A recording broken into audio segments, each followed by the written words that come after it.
পূজা, sorry sorry. জিজু তুমি? হ্যাঁ আসলে আমি ভেবেছিলাম পূজা, ওই জন্যই আমার ভুল হয়ে গেছে, আই এম সরি।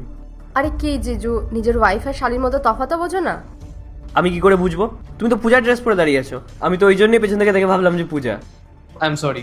ঠিক আছে জিজু, কোনো ব্যাপার না। কি ব্যাপার? কি কথা হচ্ছে শালি আর জিজুর মধ্যে? আরে সেরকম কোনো ব্যাপার না, শালির সাথে একটু কথা বলছিলাম। আচ্ছা রাহুল, শোনো না, বলছি যে আমি একটু মার্কেট যাচ্ছি, কিছু জিনিসপত্র আনতে হবে। তোমার যদি কিছু প্রয়োজন হয় তুমি মেঘাকে বলো, ও তোমার খেয়াল রাখবে। হ্যাঁ তুই যা, কোনো টেনশন করিস না, তোর হাজবেন্ডের ভালোভাবেই খেয়াল রাখবো। আচ্ছা ঠিক আছে, আমি আসলাম।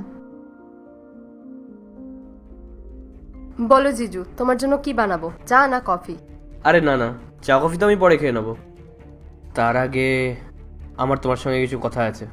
হ্যাঁ বলো, কি বলার আছে? তুমি জানো হিন্দিতে একটা কথা আছে, শালি মতলব আধিকার বালি। জিজু, এটা তো কথার কথা মাত্র, আর আসলে সত্যি না এমন হয়? আরে এটা শুধু কথার কথা না, এটা একদম সত্যি কথা। একটা শালিরও কর্তব্য যে সে তার জিজুর আধি ঘরবালি হওয়ার দায়িত্ব পালন করা। তো তুমি বুঝতে পারছো তো, আধি ঘরবালি হিসেবে জিজুর খেয়াল রাখা, তো তুমি আমার সেভাবে খেয়াল রাখতে পারবে তো? যদি এইরকমই ব্যাপার হয় তাহলে তোমার খেয়াল রাখবো। আচ্ছা জিজু, তোমার কটা বোন আছে? 4টে। 4টে বোন আছে, তার মধ্যে 3 জনের বিয়ে হয়ে গেছে আর একটা বোন বাকি, তাই তো? হ্যাঁ। তাহলে তোমার যে বোনটার বিয়ে হয়নি তার তো 3টে জিজু, তাহলে সে 3টে জিজুর আধিঘরবালি হলো। তাহলে তো তার খুব কষ্ট হয়ে যায় 3টে জিজুর আধিঘরবালি হতে। এটা কি বলছো তুমি? মুখ সামলে কথা বলো, বুঝতে পারলে? আরে জিজু, তুমি এত রেগে যাচ্ছ কেন? তুমি যেমন আমার থেকে আশা করে বসে আছো যে আমি আধিঘরবালি হয়ে তোমার সব দায়িত্বগুলো পালন করব, তার মানে তোমার বোনেরও 3টে জিজুর আধিঘরবালি হওয়ার দায়িত্ব পালন করতে হচ্ছে, তাই তো? দেখো, একদম মুখ সামলে কিন্তু।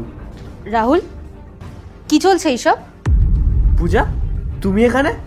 তুমি তো মার্কেট গেছিলে। না যাইনি, বাড়িতেই ছিলাম, যাতে তোমার আসল রূপটা দেখতে পারি, যেটা এখন আমার চোখের সামনে জলের মতো পরিষ্কার হয়ে গেছে। না না, এরকম কোনো ব্যাপার না, তুমি ভুল বুঝছো। তোমার লজ্জা করে না রাহুল? তুমি আমার বোনের সাথে এরকম আচরণ করছো? আরে ও তোমার থেকে ছোট হয়, তোমাকে জিজু বলে, আর তুমি ওকে বাজে নজরে দেখো।